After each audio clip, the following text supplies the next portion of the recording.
Hello and welcome to my blog post.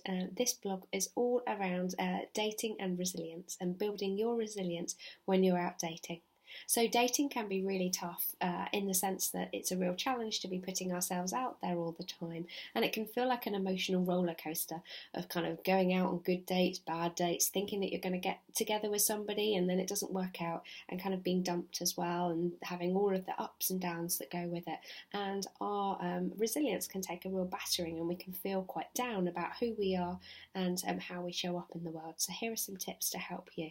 My first tip is to kind of look at, reflect on what you've been through so far in your life, and think about all of the things that you've managed to get through, especially with your dating. So perhaps you've been dumped several times, or perhaps you've kind of been in situations that haven't been great with not so great partners, and you've managed to survive it and get through it and figure out the good people and the not so good people to hang out with and to date. And that means that you've got certain skills that you've developed and grown, and strengths that you've grown and changed. So it's knowing that you've always got those strengths, and knowing that you've survived things so far so you can survive things in the future.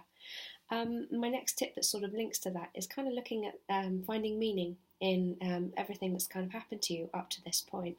Often, say we've been dumped several times, and it can feel like we can get attached to the victim story of, oh, I'm always being dumped and always in those sort of situations. Instead, kind of look at what it's changing the perspective on it, and looking at kind of what gifts has it given you. So perhaps when you were dumped last, it gave you an opportunity to go off and go on a travel trip that you'd never thought you'd be able to get round and go on your own, and so it showed that you're more independent than you thought that you were. Or perhaps it gave you an opportunity to, and that push to start a new hobby or to try something new.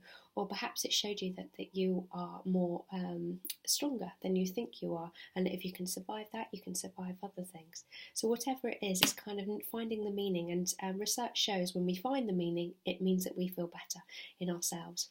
So it can really help to have a list of all the nice qualities about you, all the great qualities and things about you pinned up in your home, so you can remind yourself, because often when we're dating, it can feel like we're not good enough, and we're not, our self-confidence can take a real knocking.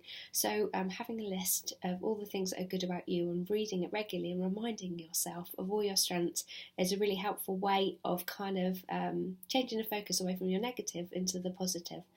Also, interject your day with positivity. So research shows that when we are positive, and we have positive things happen throughout our day, or we do positive things, interject moments of positivity, it increases and buffers us from challenges that happen in our life. So this could be as simple as going to your favourite coffee house for a coffee, or going for a nice walk through a park, or catching up with friends that are really energy giving and really uplifting to be around, or watching movies that make you laugh and smile. Anything that kind of increases your feelings of happiness and feelings of sort of contentment are really good at helping buffering you for storms of and challenges that you face.